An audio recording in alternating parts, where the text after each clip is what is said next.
Welcome back to the Building Confidence podcast, where I, your host, Louise, as a party, share what I've learned through the years, through the tears, so you don't have to.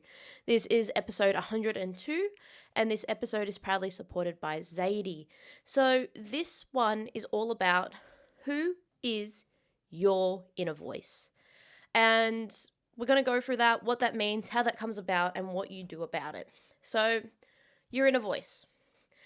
I believe our inner voice is formed by so many different things that happen in our lives. And when we enter the working world, especially as a tradesperson or particularly an apprentice as you enter the trades world, and I find this happens mostly to younger people, but it can happen to anyone. So when we enter the working world as a tradesperson, we have people that we automatically respect, listen to because of their position. Supervisor, qualified tradesperson, manager, all that kind of thing. You step into that environment and they're automatically, okay, cool. These are the people who know stuff.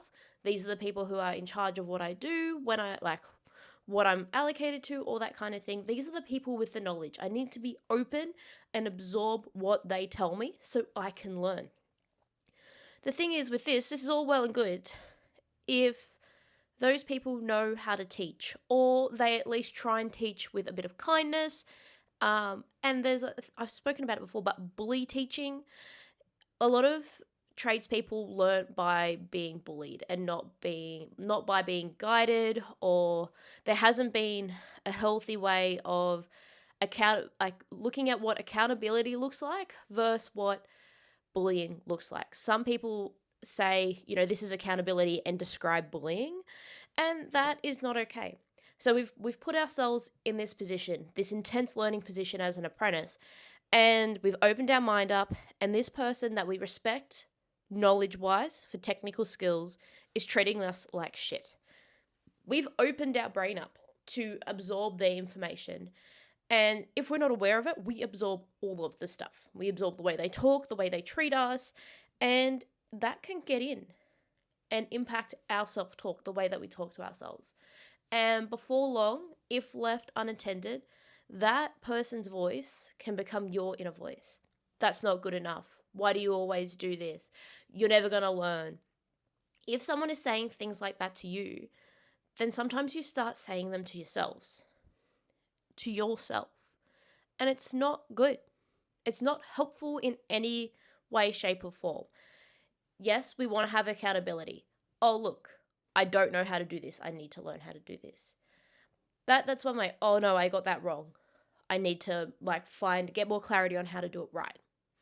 Not, oh, I've done it wrong again. I'm never going to be able to learn how to do this. Oh, I always do this. I always mess up. They always tell me I mess up, so I must always mess up. That is not useful. That is on the path to bullying, and when we take it in and we bully ourselves, we can just never get away from it. It's just always there in our self-talk. It becomes our inner voice. Now, let's say you've recognized it. Maybe you've recognized it before this podcast episode, or now that I'm explaining it, you're like, oh my God, that supervisor that I had as a first year, that's how this person used to talk to me, and now that's how I talk to myself.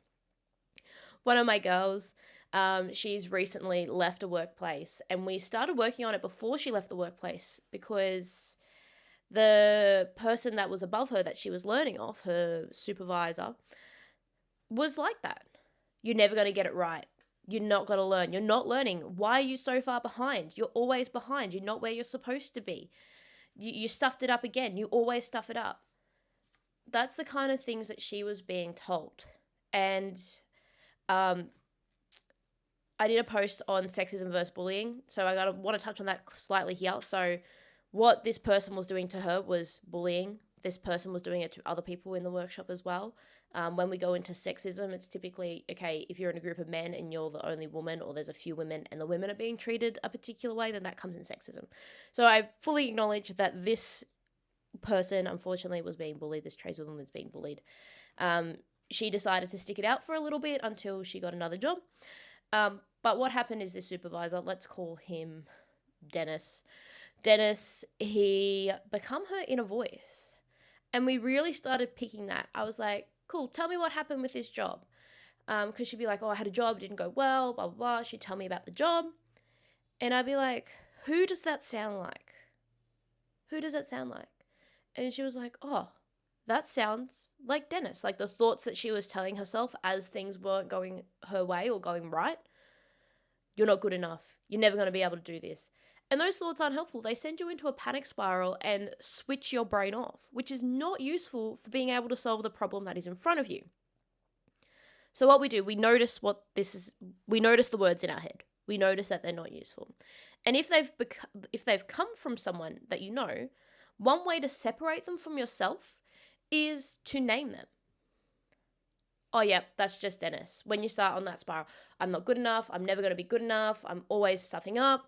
No, that is Dennis's words. They are not my own words. It creates some space because if left unattended, our brain will believe everything that our thoughts have to say.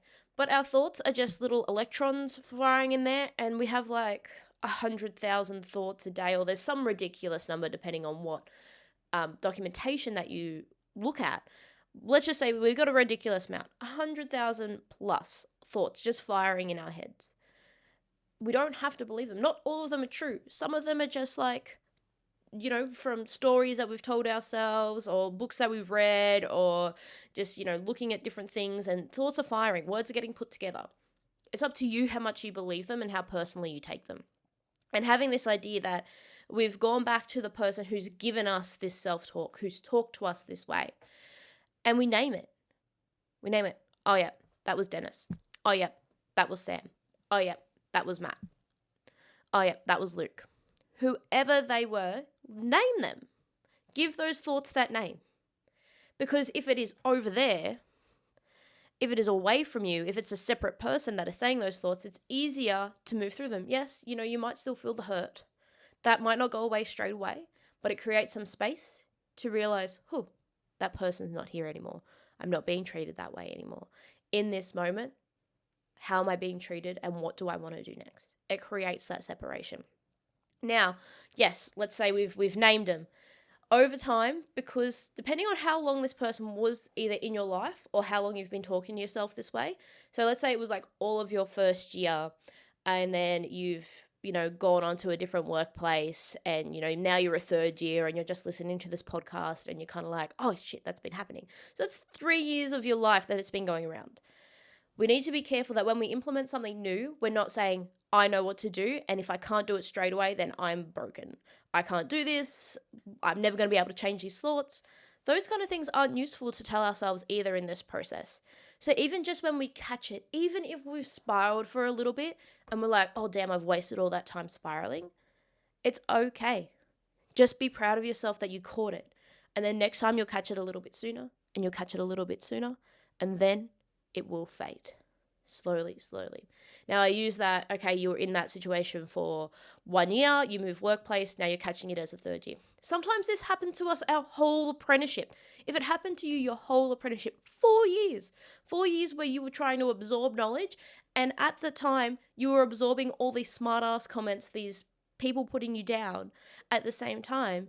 And now let's say you've been a tradesperson for 5 years and this has been your inner voice for that becomes 9 years now.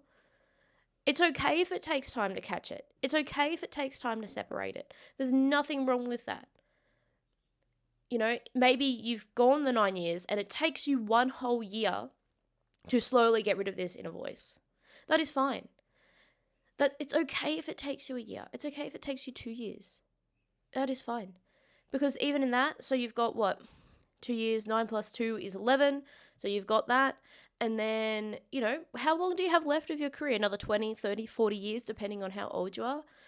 All that time will be out without that inner voice of that person. So yes, even if it takes you a year or 2, it is still worth putting this in place.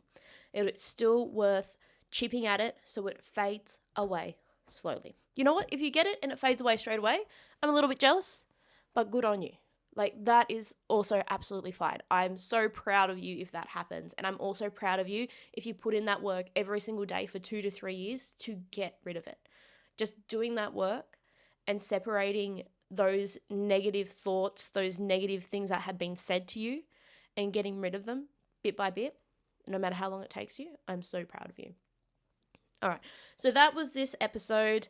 This was all about who is your inner voice, being aware of it, naming it, looking at where it's come from, catching it bit by bit, and then allowing it to fade over time. All right, so this episode is proudly sponsored by Zadie. Zadie is a women's workwear brand. It's made by the lovely Amy, who is a plumber. She was tired of plumber's cracks. She was tired of not having pants that didn't hip. She was tired of not having pants that didn't account for her hips, thighs, and butts, and also same. So Zadie has shorts, long pants, overalls that are designed for women's bodies. Yes, and I know not all women are the same. This is just one of many amazing options that are out there in the women's workwear world now. So go and check them out. The link to their website is in the description box of the podcast, or you can find them by looking up at Zadie on Instagram, or even just Googling it as well. All right. So if you find that this is something that's happening to you and you would like some help and support with it, please contact me. In the description of the podcast, you'll be able to find the link to my website and you'll be able to contact me. If not, you can look on Instagram. I'm Louise as a Party Coaching on there. You can send me a DM. We can book it at coaching consult. What is a coaching consult? A coaching consult is 1 hour of us chatting, catching up. Where are you now? Where do you want to be? And let's make a plan to get there. This is free, no obligation. If you do decide you want me by your side to implement that plan over the next 6 months, I can tell you how that works and we'll go from there. It's actually $3,000 for the 6 months. So you can pay a payment plan, but also, like I said, that coaching consult, free, no strings attached. If you're like, cool, thanks, I can only do this hour, we will coach hard for that hour to put in a plan that you can implement to create change in your space. All right. So if you don't believe in yourself right now, please borrow my belief in you. I know you can do it. I know you can do anything that you put your mind to. You might need to have a nap and a snack first, but I know you can do it. All right. I'll talk to you next episode.